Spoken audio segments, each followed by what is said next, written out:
ಸ್ನೇಹಿತರೆ ಎಲ್ಲರಿಗೂ ನಮಸ್ಕಾರ. ಗೃಹಲಕ್ಷ್ಮಿ ಯೋಜನೆಯ ಹಣದ ಬಗ್ಗೆ ಇವಾಗ ಬಿಗ್ ಅಪ್ಡೇಟ್ ಬಂದಿದೆ. ಜೊತೆಗೆ ತುಂಬ ಮಂದಿಗೆ ಹಣ ಬರುತ್ತಾ ಇಲ್ವಾ ಅನ್ನೋದ್ರ ಬಗ್ಗೆ ಒಂದು ಕ್ವಶನ್ ಮಾರ್ಕ್ ಬಂದಿದೆ. ಇದ್ರ ಬಗ್ಗೆ ಸಂಪೂರ್ಣವಾದ ಮಾಹಿತಿಯನ್ನು ತಿಳಿಸ್ಕೊಡ್ತೀನಿ. ಗೃಹಲಕ್ಷ್ಮಿ ಯೋಜನೆಯ 10ನೇ ಕಂತಿನ ಹಣ ನಾರ್ಮಲಾಗಿ ಎಲ್ಲರಿಗೂ ಬಂದಿದೆ ಆಲ್ಮೋಸ್ಟ್ ಆಗಿ. ಬಟ್ ಅಲ್ಲಿ 11ನೇ ಕಂತಿನ ಹಣ ಮತ್ತು 12ನೇ ಕಂತಿನ ಹಣ ತುಂಬ ಮಂದಿ ಮಹಿಳೆಯರಿಗೆ ಬಂದಿಲ್ಲ.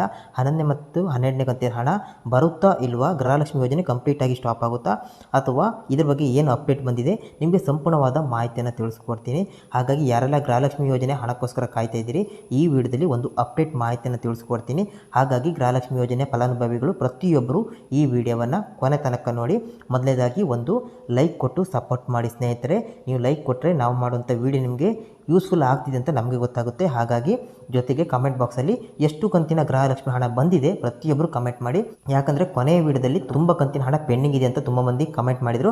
ಸೊ ಇವಾಗ ಅಪ್ಡೇಟ್ ಆಗಿದೆಯಾ ಅಥವಾ 11ನೇ ಕಂತಿನ ಹಣ ಬಂದಿದೆಯಾ, 12ನೇ ಕಂತಿನ ಹಣ ಬಂದಿದೆಯಾ ಪ್ರತಿಯೊಬ್ಬರು ಕಮೆಂಟ್ ಮಾಡಿ. ಜೊತೆಗೆ ನಿಮಗೆ ಗೃಹಲಕ್ಷ್ಮಿ ಯೋಜನೆಯ ಅಪ್ಡೇಟ್ ಬಂದಾಗ ಅಪ್ಡೇಟ್ ಮಾಡ್ತೀವಿ. ಜೊತೆಗೆ ರೇಷನ್ ಕಾರ್ಡ್ ಅಪ್ಡೇಟ್ ಬಂದಾಗ ಅಥವಾ ಬೇರೆ ಬೇರೆ ಗೌರ್ಮೆಂಟ್ ಸ್ಕೀಮ್ ಅಪ್ಡೇಟ್ ಬಂದಾಗ ನಿಮಗೆ ನಾವು ಅಪ್ಡೇಟ್ ವಿಡಿಯೋ ಮಾಡ್ತೀವಿ. ಜೊತೆಗೆ ನಮ್ಮ ಚಾನಲ್ ನಿಮಗೆ ರಿಯಲ್ ಆದ ಜೆನ್ಯೂನ್ ಮಾಹಿತಿಯನ್ನು ಮಾತ್ರ ಶೇರ್ ಮಾಡ್ತೀವಿ.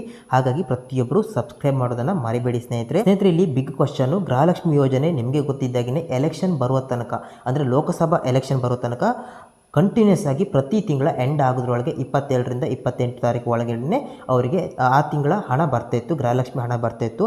ಬಟ್ ಅಲ್ಲಿ ಲೋಕಸಭಾ ಚುನಾವಣೆ ಬಂದ ನಂತರ ಇವಾಗ ರಾಂಗ್ ಆಗಿರುವಂಥದ್ದು ನಿಮಗೆ ಗೊತ್ತಿರುವಂಥ ವಿಚಾರ. ನೋಡಿ, ಲೋಕಸಭಾ ಚುನಾವಣೆ ಬರೋ ತನಕ ಎಲ್ಲ ಗೃಹಲಕ್ಷ್ಮಿ ಹಣ ಪೆಂಡಿಂಗ್ ಇರುವಂಥ ಹಣ ಎಲ್ಲವೂ ಕೂಡ ರಿಲೀಸ್ ಆಗ್ತಿತ್ತು. ಪ್ರತಿ ತಿಂಗಳ ಹಣ ಅಪ್ಡೇಟ್ ಆಗಿ ಅವರು ತಿಂಗಳ ಅಂತ್ಯದಲ್ಲಿ ಒಳಗೇ ಕೊಡ್ತಾಯಿದ್ರು. ಬಟ್ ಅಲ್ಲಿ ಲೋಕಸಭಾ ಚುನಾವಣೆ ಬಂದ ನಂತರ 11ನೇ ಕಂತಿನ ಹಣ 12ನೇ ಕಂತಿನ ಹಣ ಪೆಂಡಿಂಗ್ ಆಗಿರುವಂಥದ್ದು.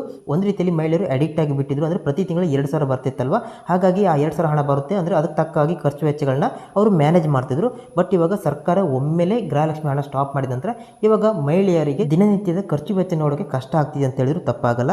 ಈಗ ಮಹಿಳೆಯರಿಗೆ ಎಲ್ಲರಿಗೂ ಕೂಡ ಬಿಗ್ ಕ್ವಶನು, ಇನ್ಮೇಲೆ ಗೃಹಲಕ್ಷ್ಮಿ ಹಣ ಬರುತ್ತಾ ಇಲ್ವಾ ಅಂತ ಮಹಿಳೆಯರು ಪ್ರಶ್ನೆ ಮಾಡ್ತಿರುವಂಥದ್ದು. ಬಟ್ ಇದರ ಬಗ್ಗೆ ಸರ್ಕಾರ ಇವಾಗ ಮೌನವಾಗಿ ರಿಯಾಕ್ಟ್ ಮಾಡ್ತಿದೆ. ನಿಮಗೆ ಗೊತ್ತಿದ್ದಾಗನೇ ಕರ್ನಾಟಕ ರಾಜ್ಯದಲ್ಲಿ 1.21 ಕೋಟಿ ಮಹಿಳೆಯರಿಗೆ ಪ್ರತಿ ತಿಂಗಳ ಗೃಹಲಕ್ಷ್ಮಿ ಯೋಜನೆ ಹಣ ಬಿಡುಗಡೆ ಆಗ್ತಾ ಇತ್ತು ಮೊದಲು. ಬಟ್ ಇವಾಗ ಸ್ಟಾಪ್ ಆಗಿದೆ. ಅಂದರೆ ಇನ್ನೂ ಕೂಡ ಅದ್ರ ಬಗ್ಗೆ ಯಾವುದೊಂದು ಅಪ್ಡೇಟ್ ಬಂದಿಲ್ಲ. 11ನೇ ಕಂತಿನ ಹಣ, 12ನೇ ಕಂತಿನ ಹಣ. ಸೊ ಇಲ್ಲಿ ಬಜೆಟ್ ಕೂಡ ಇಲ್ಲಿ ಸಮಸ್ಯೆ ಆಗ್ತಿದೆ ಅಂತ ಒಂದು ಅಧಿಕೃತ ಮಾಹಿತಿ ಬಂದಿರತಕ್ಕಂಥದ್ದು. ಅಂದರೆ 2,430 ಕೋಟಿ ರೂಪಾಯಿ ಪ್ರತಿ ತಿಂಗಳ ಇಲ್ಲಿ ಈ ಗೃಹಲಕ್ಷ್ಮಿ ಯೋಜನೆಯ ಹಣವನ್ನು ಇವಾಗ ರಿಲೀಸ್ ಮಾಡೋಕ್ಕೆ ಬೇಕಾಗಿರ್ತಕ್ಕಂಥದ್ದು. ಬಟ್ ಇಲ್ಲಿ ಇಷ್ಟು ಬಜೆಟ್ ಇಲ್ಲಿ ಶಾರ್ಟೇಜ್ ಆಗ್ತಿದೆ ಅಂತ ಸರ್ಕಾರ ಇಲ್ಲಿ, ಅಂದರೆ ಅಧಿಕೃತವಾಗಿ ಎಲ್ಲೂ ಹೇಳಿಲ್ಲ, ಬಟ್ ಇಲ್ಲಿ ಹಲವಾರು ಖಾಸಗಿ ಮಾಧ್ಯಮಗಳ ಮೂಲಕ ಬರ್ತಿರುವಂಥ ಸುದ್ದಿಯನ್ನು ನೋಡಿದ್ರೆ 2,430 ಕೋಟಿ ರೂಪಾಯಿ ಪ್ರತಿ ತಿಂಗಳ ಬೇಕಂತ, ಅಂದರೆ ಗೃಹಲಕ್ಷ್ಮಿ ಯೋಜನೆ ಹಣವನ್ನು ರಿಲೀಸ್ ಮಾಡೋಕ್ಕೆ. ಬಟ್ ಇಲ್ಲಿ ಇಷ್ಟು ಹಣ ಇಲ್ಲಿ ಸರ್ಕಾರದ ಬಳಿ ಇಲ್ಲ. ಕಳೆದ ತಿಂಗಳು ಅಂತ ಹೇಳಿದರೆ ಜೂನ್ ತಿಂಗಳಲ್ಲಿ ಮತ್ತು ಏಪ್ರಿಲ್ ತಿಂಗಳಲ್ಲಿ ಬೇರೆ ಸ್ಕೀಮ್ಗಳಿಗೆ ವಿನಿಯೋಗಿಸಿದಂಥ ಹಣವನ್ನು ತೆಗೆದು ಗೃಹಲಕ್ಷ್ಮಿ ಫಲಾನುಭವಿಗಳಿಗೆ ಹಾಕಿದರೆ ಎನ್ನುವ ಒಂದು ಮಾಹಿತಿ ಕೂಡ ಖಾಸಗಿ ಮಾಧ್ಯಮಗಳಲ್ಲಿ ಬರ್ತಾ ಇತ್ತು. ಬಟ್ ಇಲ್ಲಿ ಮಹಿಳೆಯರು ಕೋಪ ಮಾಡ್ಕೊಂಡಿರುವಂಥದ್ದು, ಯಾಕೆ ಎಲೆಕ್ಷನ್ ಬರೋ ತನಕ ನಿಮಗೆ ಹಣವನ್ನು ನೀವು ರಿಲೀಸ್ ಮಾಡಿದ್ರು, ಅದರ ನಂತರ ಯಾಕೆ ನಿಮಗೆ ಪೇಮೆಂಟ್ ಮಾಡೋಕ್ಕೆ ಆಗ್ತಿಲ್ಲ? ಮೊದಲು ನಿಮಗೆ ಬಜೆಟ್ ಸಮಸ್ಯೆ ಇರಲಿಲ್ವಾ, ಈಗ ಯಾಕೆ ಬಜೆಟ್ ಸಮಸ್ಯೆ ಬಂತು? ಈ ರೀತಿಯಾಗಿ ಮಹಿಳೆಯರು ಪ್ರಶ್ನೆ ಮಾಡ್ತಿದ್ದಾರೆ. ಇದೆಲ್ಲವೂ ಕೂಡ ಎಲೆಕ್ಷನಿಗೋಸ್ಕರ ನೀವು ಮಾಡ್ತಿದ್ದೀರಾ, ಎಲ್ಲವೂ ಕೂಡ ವೋಟ್ ರೀಸನ್ನಿಂದ ಮಾಡ್ತಿದ್ದೀರಾ ಅಂತ ಮಹಿಳೆಯರಲ್ಲಿ ಪ್ರಶ್ನೆ ಮಾಡ್ತಿರುವಂಥದ್ದು. ಇದೀಗ ಗೃಹಲಕ್ಷ್ಮಿ ಯೋಜನೆಯ ಹಣ ಪೆಂಡಿಂಗ್ ಇರೋದ್ರ ಬಗ್ಗೆ ರಿಪೋರ್ಟರ್ ಒಬ್ಬರು ಲಕ್ಷ್ಮೀ ಹೆಬ್ಬಾಳ್ಕರ್ ಅವರನ್ನು ಪ್ರಶ್ನೆ ಮಾಡ್ತಾರೆ. ಸೊ ಅದರಲ್ಲಿ ಲಕ್ಷ್ಮೀ ಹೆಬ್ಬಾಳ್ಕರ್ ಅವರು ಸ್ಪಷ್ಟವಾಗಿ ತಿಳಿಸ್ಕೊಡ್ತಾರೆ, 3-4 ತಿಂಗಳಿಂದ ಪೆಂಡಿಂಗ್ ಇದೆ ಅಂತ ಯಾರು ತಿಳ್ಕೊಬೇಡಿ. ಕೇವಲ 2 ತಿಂಗಳು ಮಾತ್ರ, ಮೇ ತಿಂಗಳಲ್ಲಿ ನಾವು ಹಾಕಿದ್ದೀವಿ. ಕೇವಲ ಜೂನ್ ಜುಲೈ ಅಂತ ಹೇಳಿದ್ರೆ 11 ಮತ್ತು 12ನೇ ಕಂತಿನ ಹಣ ಮಾತ್ರ ಪೆಂಡಿಂಗ್ ಇರುವಂಥದ್ದು. ಅದನ್ನು ನಾವು ಇವಾಗ ಟೆಕ್ನಿಕಲ್ ಎರರಿಂದ ಅಪ್ಲೋಡ್ ಮಾಡೋಕ್ಕಾಗಿಲ್ಲ, ಅಂದರೆ ಪೇಮೆಂಟ್ ಮಾಡೋಕ್ಕಾಗಿಲ್ಲ. ಹಾಗಾಗಿ ಯಾರು ಚಿಂತೆ ಮಾಡೋಕ್ಕಾಗ್ತಿಲ್ಲ. ಇನ್ನೊಂದು 7ರಿಂದ 8 ದಿನದ ಒಳಗೆ ನಿಮಗೆ ಎಲ್ಲರಿಗೂ ಕೂಡ ಪೆಂಡಿಂಗ್ ಹಣ ಕೂಡ ಬರುತ್ತೆ. ಅಂದರೆ 11ನೇ ಕಂತಿನ ಹಣ ಮತ್ತು 12ನೇ ಕಂತಿನ ಹಣ ಬರುತ್ತೆ. ಹಾಗಾಗಿ ಯಾರು ಕೂಡ ಚಿಂತೆ ಮಾಡುವಂತಾಗುತ್ತಿಲ್ಲ. ಜೊತೆಗೆ ಯಾರೆಲ್ಲ ಸೋಷಿಯಲ್ ಮೀಡಿಯಾದಲ್ಲಿ ಹಣ ಬರಲ್ಲ ಅಂತ ಹೇಳ್ತಾ ಇದ್ದಾರೆ, ಬಟ್ ಚಿಂತೆ ಮಾಡುವಂತಾಗುತ್ತಿಲ್ಲ. ಎಲ್ಲರಿಗೂ ಗೃಹಲಕ್ಷ್ಮಿ ಯೋಜನೆ ಹಣ ಬರುತ್ತೆ.